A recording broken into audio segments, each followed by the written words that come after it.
2.30 में तो चे मां ज़मीन में एक खलीफ़ो बणाइण वारो आहियां।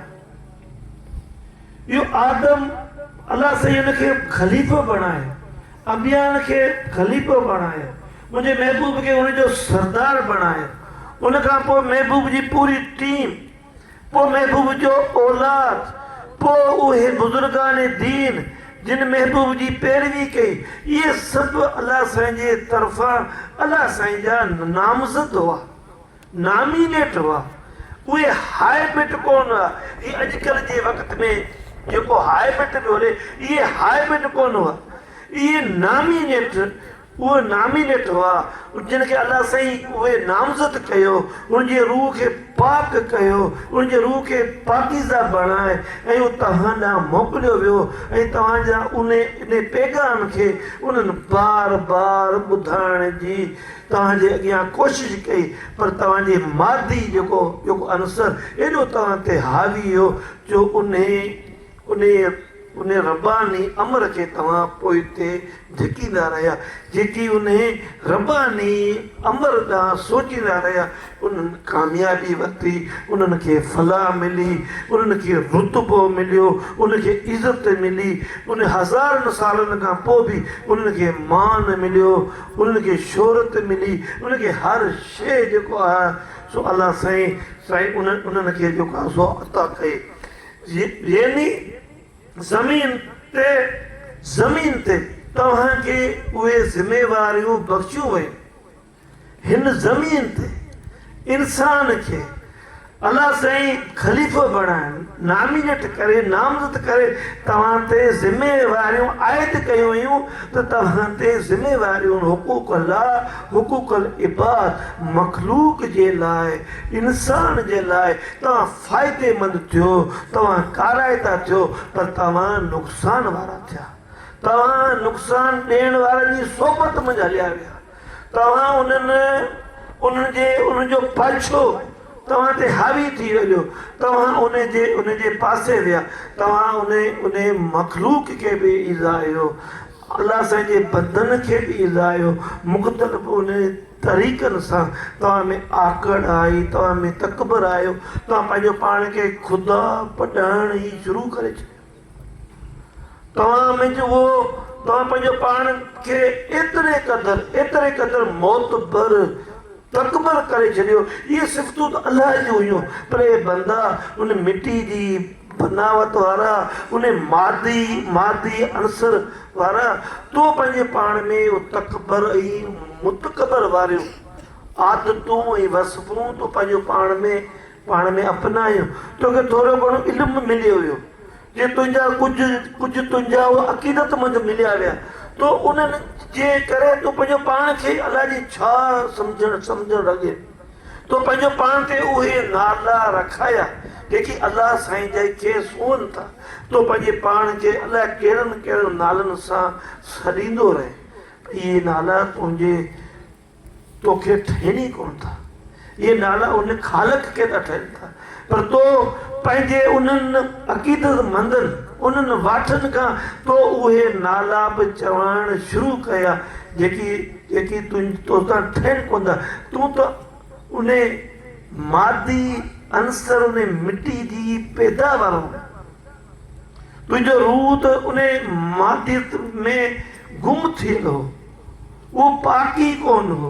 जे तुंहिंजो रूह पाक हुजे हा त तोखे खिताब अल्तकाब तोखे पाणी मिलनि पिया जीअं ॿियनि बुज़ुर्गाने दीन खे मिलिया, पर तो रस्तो ई सियासत वारो ऐं चालबाज़ी वारो ऐं अटकल वारो ऐं जल्दी हिन दुनिया जो माल मता ठाहिण लाइ करे ऐं ही जेका बेबका शोहरत इज़त हासिल जे लाइ करे, त उहे सभु शयूं उहे रुहानी पाकीज़गियूं तो कुर्बान कयो।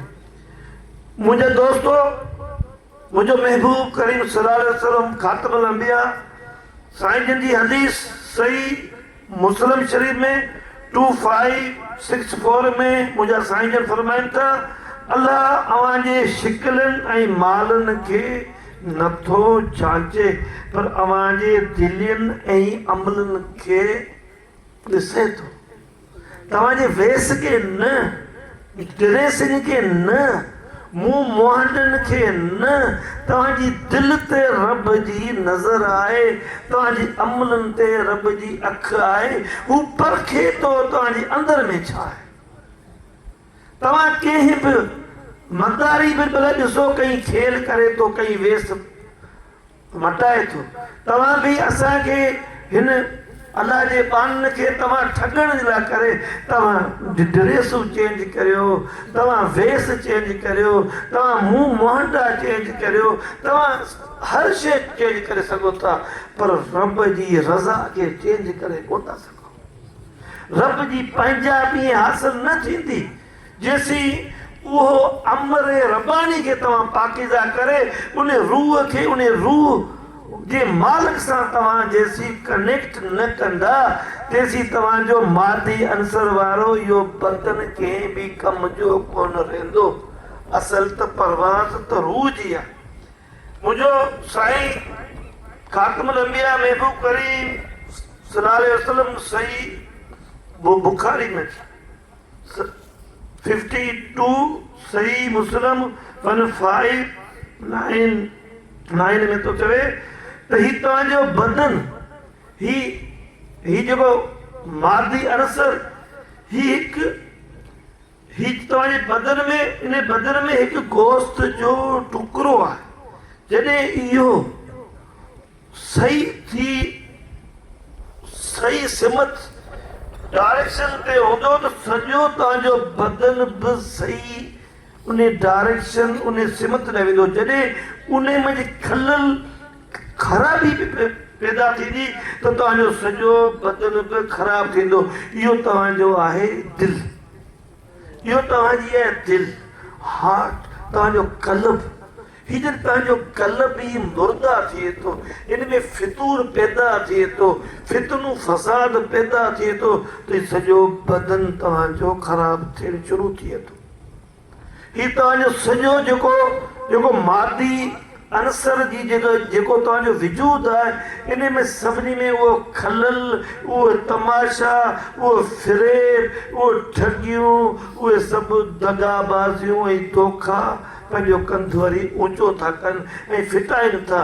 पोइ उहो तव्हांजी उन दिलि जी ख़राबी रुगो तव्हांजे लाइ न, त तव्हांजे पाड़े जे लाइ, तव्हांजे ख़ानदान जे लाइ, तव्हांजे उन्हनि दोस्तनि जे लाइ, तव्हांजे सॼे माशरे जे लाइ, समाज जे लाइ वॾो उहो खलल आहे।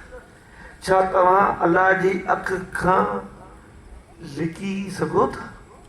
छा तव्हां उन रब मालिक खां बि लिकोटी जी रांदि करे सघो था?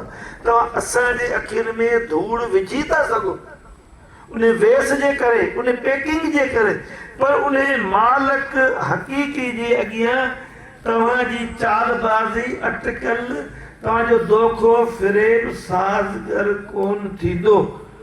मुंहिंजा दोस्तो, महबूब साईं जिन जा उहे जेके भाइर बि चइजनि, हज़रत अली अलैहिस्सलाम, साईं जिन पंहिंजे उन खुतबे में जेको साईं जिन जो हिकिड़ा बयान आहिनि, उन में साईं इमाम अली इब्न अबी तालिब अलैहिस्सलाम फरमाइनि था, तूं पाण खे हिकिड़ो निढड़ो बदन पार्टी सम्झी थो, तूं पंहिंजो पाण खे हिकिड़ो बदन थो सम्झी थो, उहो हला न, तो में हिकु वॾो जान समायल आहे। तूं पंहिंजो पाण खे सम्झी थो ही मादी अनासर, ही बदन आहे, न, हिन में वॾो जान समायल, हिन में कंप्यूटर साइंस आहे, हिन वजूद में कंप्यूटर साइंस आहे। रूह छा कंप्यूटर, ही सॼी साइंस आहे। हिन में तव्हांजा ही सभु जेके अॼु जदीद टेक्नोलॉजी वारा जेकी बि औज़ार, ही सभु तव्हांजे वजूद में आहिनि। ही सभु तव्हांजे फोन वारा ऑप्शन, ही सभु शयूं तव्हांजे वजूद में, ॿुधो हिन में राज़ आहे।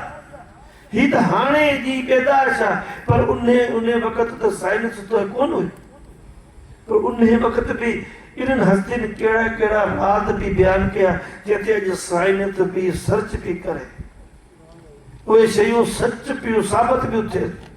उन्हनि वटि न उहा जदीद टेक्नोलॉजी कोन्हे, पर उन वटि रूहानी टेक्नोलॉजी हुई। उन वटि उहा रूहानी जेको उहा शइ हुई, उहो रूहानी जेको अमर उन सां उनमें पाकीज़गी हुई, उनमें कैमरा हुई, उनमें टेक्नोलॉजी हुई। उनजे करे हुनजे अॻियां इहे सभु